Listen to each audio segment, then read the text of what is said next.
नमस्कार, मी डॉक्टर संगीता निंबाळकर। मागच्याच भागामध्ये आपण चर्चा केली होती लॅप्रोस्कोपी अर्थात दुर्बीण शस्त्रक्रिया, पोटविकाराची दुर्बीण शस्त्रक्रिया या विषयावरती आपण चर्चा केली होती। आणि इथून पुढच्या भागामध्ये आपण पोटविकाराचे जे वेगवेगळे आजार आहेत त्या आजारांविषयी आपण चर्चा करणार आहोत। या सर्व आजारांविषयी आपल्या मनामध्ये जागरूकता निर्माण होऊन साधारण आपल्या पोटाचं जे आरोग्य आहे ते चांगलं राहावं हा या मागचा उद्देश आहे। तर अपेंडिक्स या आजाराविषयी आज आपण बोलणार आहोत, कारण अपेंडिक्स हा खूप कॉमनली होणारा त्रास आहे। पोटाच्या विकारामधला सगळ्यात महत्त्वाचा आणि अगदी रोज होणारा जे ऑपरेशन आहे ते म्हणजे अपेंडिक्स। अगदी आपण आपल्या आजूबाजूला सुद्धा ऐकतो की अपेंडिक्सचं ऑपरेशन झालं, हे झालं। तर बरेचसे जे रुग्ण आहेत या अपेंडिक्स बद्दल वेगवेगळे प्रश्न ऑपरेशनच्या निमित्ताने आम्हाला विचारत असतात।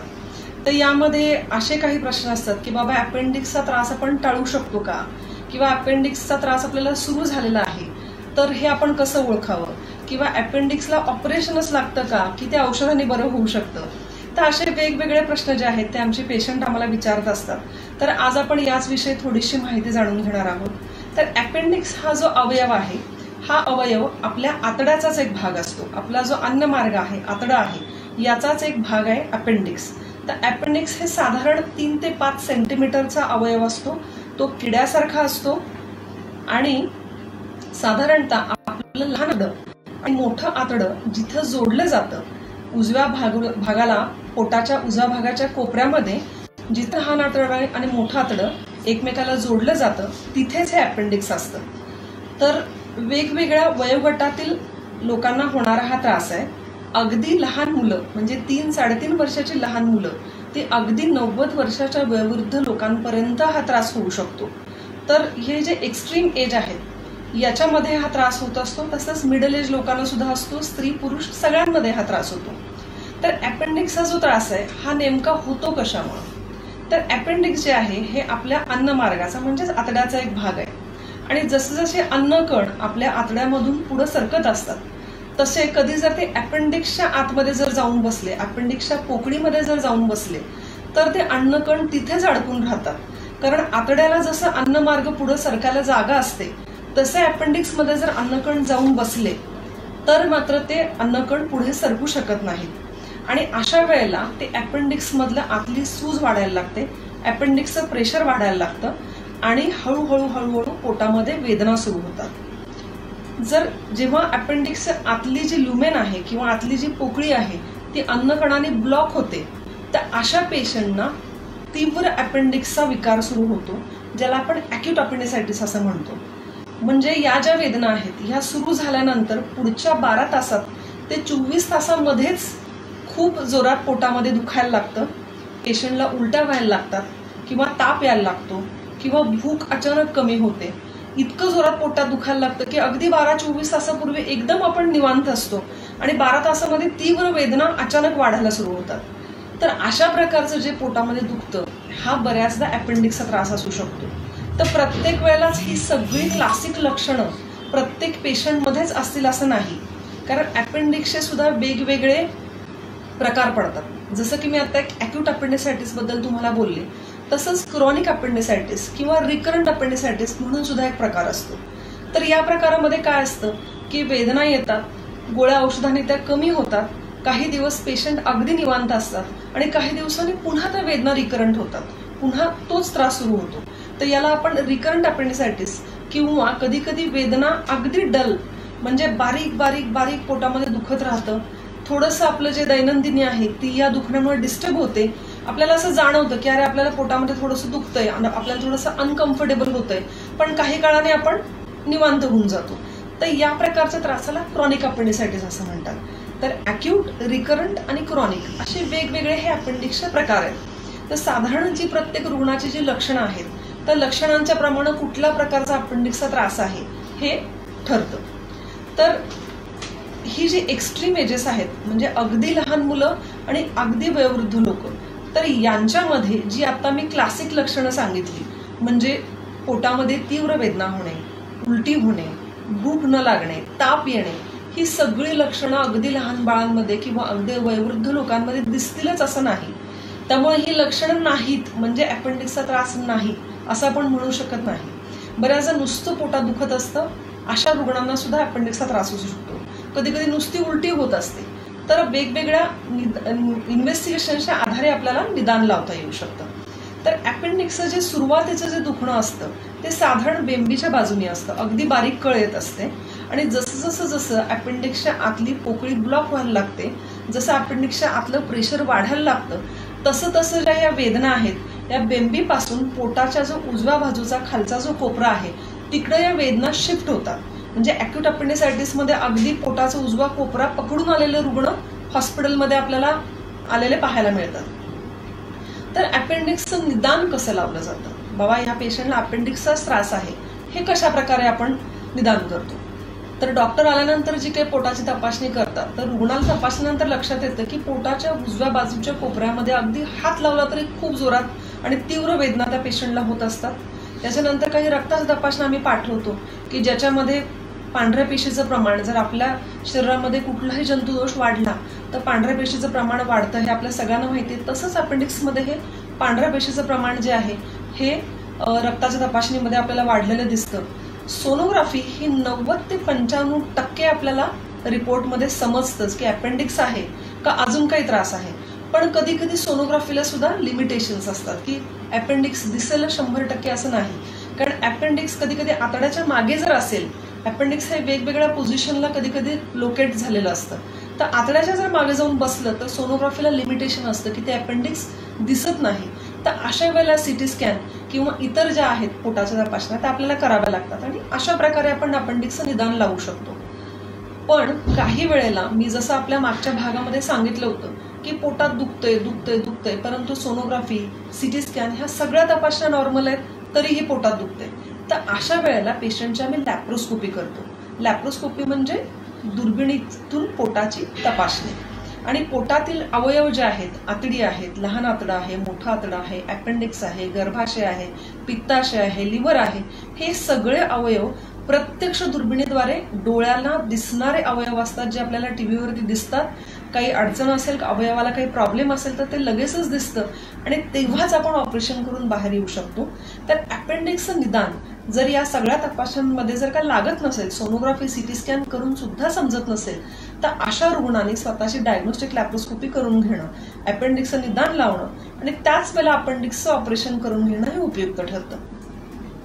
तर अपेंडिक्सचं ऑपरेशन जे आहे हे वेगवेगळ्या प्रकारे केलं जातं. म्हणजे पूर्वी टाक्याचंच ऑपरेशन व्हायचं, म्हणजे पोटाच्या उजव्या भागामध्ये एक 4-5 टाके ऑपरेशनसाठी घेतले जायचे आणि रुग्णाला साधारण एक 7 ते 8 दिवस हॉस्पिटलमध्ये ठेवलं जायचं आणि त्यांनी व्यवस्थित खाल्ल्यानंतर, शौचालय व्यवस्थित झाल्यानंतर पेशंटला आपण हॉस्पिटलमधनं सोडत असू.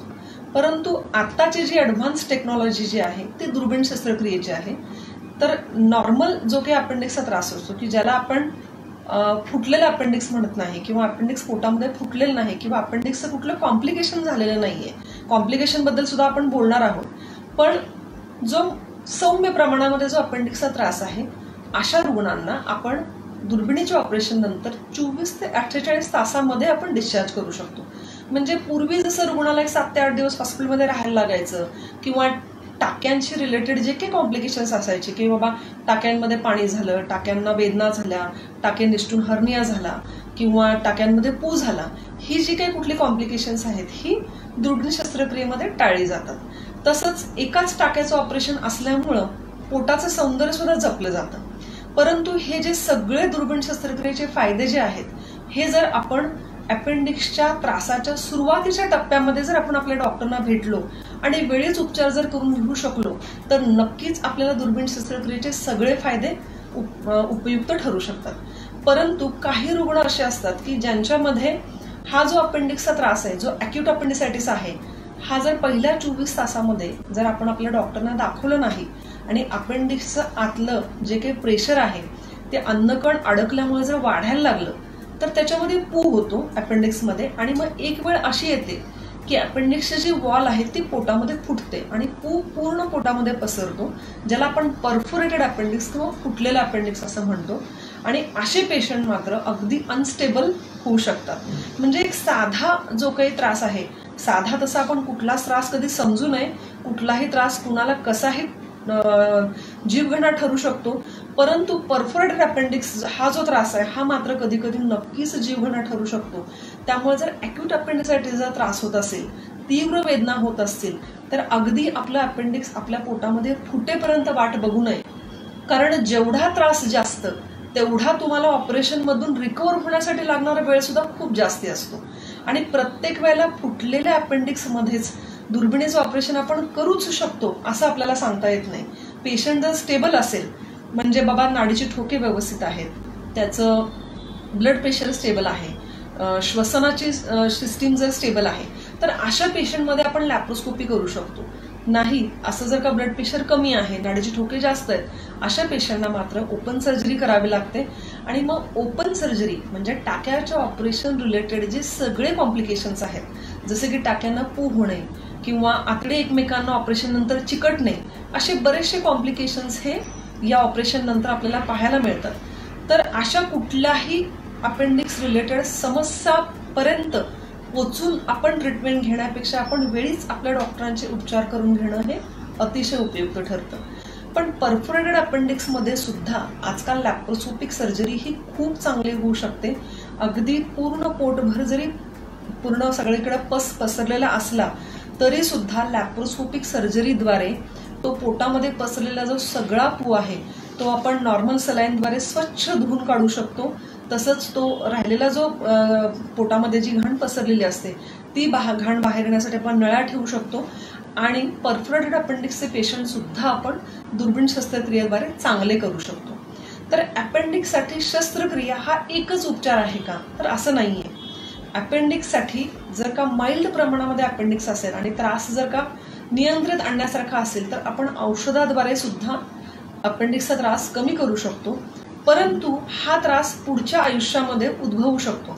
आता हा कधी उद्भवेल हे आपण सांगू शकत नाही.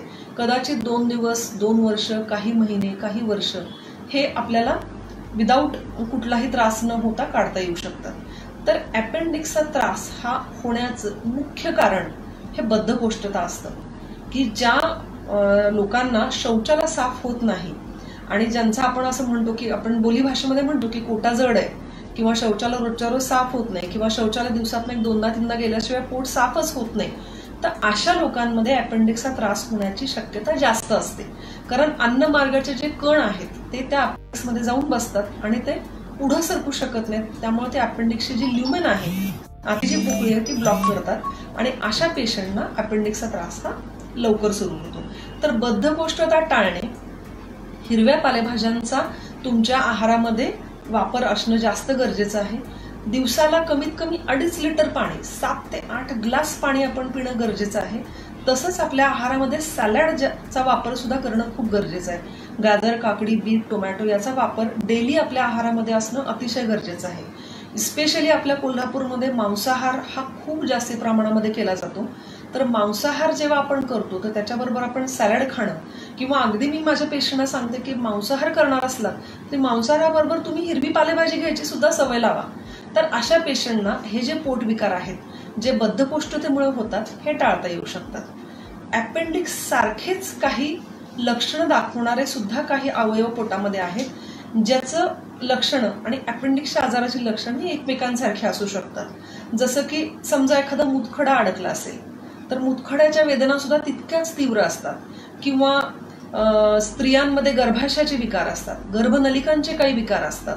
किंवा एक मेकेल्स डायव्हर्टिक्युलोम म्हणून एक लहान आतड्याला एक अपेंडिक्स सारखंच एक आउट पाउचिंग असतं. जसं अपेंडिक्स दिसतं तसंच ते लहान आतड्याचं दिसतं. ज्याचे साईन्स आणि सिम्पटम्स म्हणजे सगळी जी लक्षणं आहेत ही अपेंडिक्स सारखीच असतात.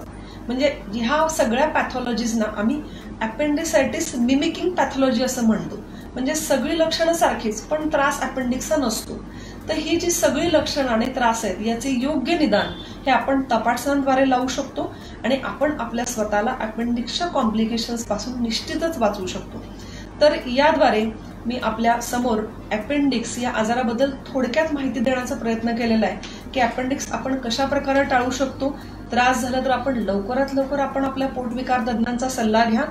आणि आजकाल जी ॲडव्हान्स टेक्नॉलॉजी आहे जी